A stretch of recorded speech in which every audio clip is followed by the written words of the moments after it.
Well, healthcare workers in New York State must be vaccinated by Monday or they lose their jobs. It means local hospitals will lose part of their staff. Two On Your Side's Danielle Church spoke to a few people who work in healthcare facilities today who will be out of a job beginning Monday. Former Governor Andrew Cuomo announced in August that by September 27th, those working at healthcare facilities must be vaccinated or they can no longer work there.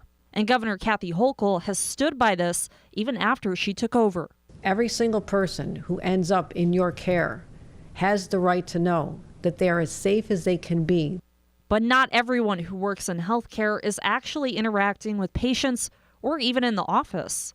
Take Raylan Leroy, who was an IT worker at a hospice facility in Buffalo, for example.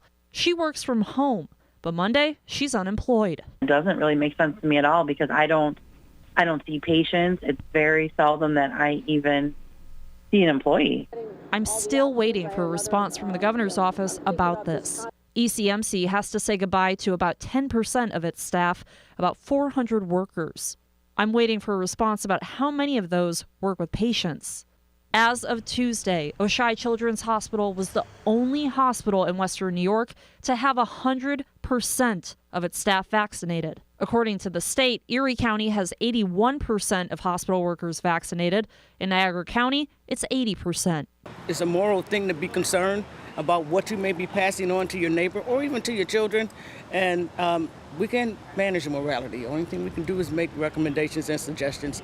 I'm glad that the governor made that suggestion for hospitals. Yet some nurses are worried this mandate will severely impact the state's healthcare system immediately. Starting on Monday, you're going to see lines out the doors of emergency rooms, and we already have lines out the doors in emergency rooms.